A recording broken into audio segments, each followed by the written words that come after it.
Hi, I'm Leanne Shea, Aviation Week's Executive Editor for Aero and Business Aviation, and I'm here in this beautiful Gulfstream G450, and I'm sitting here with Opus Aero's VP, Aurelie Millet. She's VP of Sales. Welcome. Thank you. So, welcome.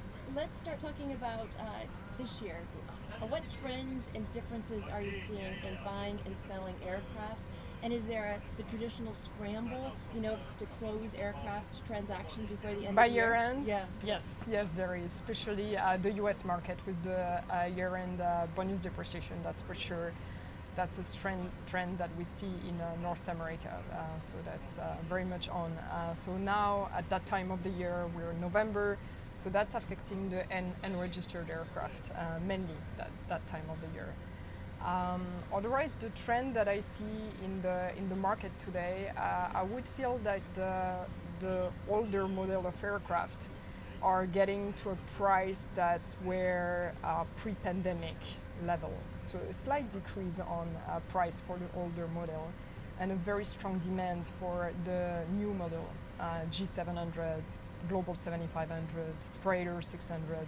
There is a strong demand for aircraft, brand new, almost new, that remains very strong. So, and also, what's your outlook for next year, 2026?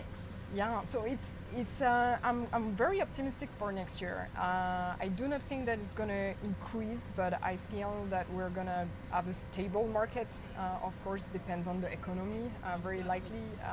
But I do see some opportunities. I'm not sure how the market will, with the tariff in the US, how it will impact the US market specifically. Are we going to see a price increase on the Bombardier product and the Embraer product? And since we are here in the Middle East, are there any different trends you're seeing in this region? Yeah, so the Middle East always been a market very friendly to the large cabin, and that's our core business at Opus Aero. So that's a good market for us. So that's definitely a trend.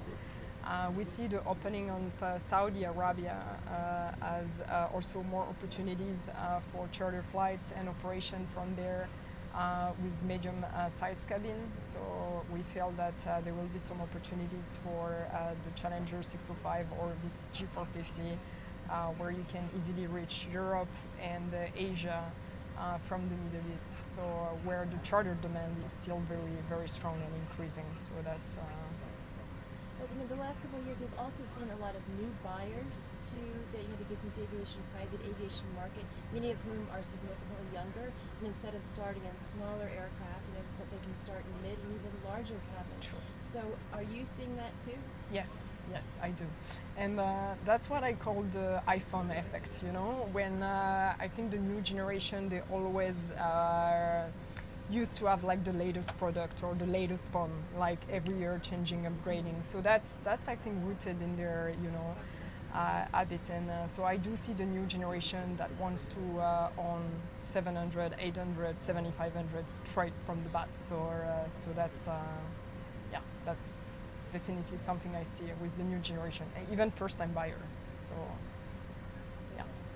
And especially on the used aircraft side, pre-buy inspections have been a little bit tricky, because there's limited capacity. So how are you handling that?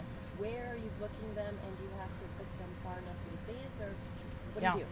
So when you get closer to year end, that's true, especially in the US, you have to time that in advance to avoid the year end rush. So usually for PPI, we look at first recommending a PPI center where there will be no conflict, where it's different than if the maintenance center is a different CAMO organization looking after the aircraft. So someone neutral, someone that is approved by the OEM, of course, and that strong experience on the model. And then I feel that for me the best comfort where I would recommend my clients to go is wherever I feel the two parties can find an agreement and everyone's happy, So that's very important. So that when you start a contract and a negotiation, everyone is in his comfort zone on this very key part of the transaction. So they need to be very confident and comfortable with that PPI location. So that's key. Have there been any changes just in the contract prices? Take away like the end of the year craziness that could happen. Yeah, like I mentioned at the beginning, I do feel that the older model are slightly decreasing to what it was pre-pandemic, like around 221, 223 price tag. So I see, a price decrease and increase of inventory as well coming on the market. We see that with the Falcon 7X, the Global 5000 Classic. So you see more inventory coming, and that's obviously are giving more power to the buyer on the negotiation. So that's rebalancing a bit the market to what it was.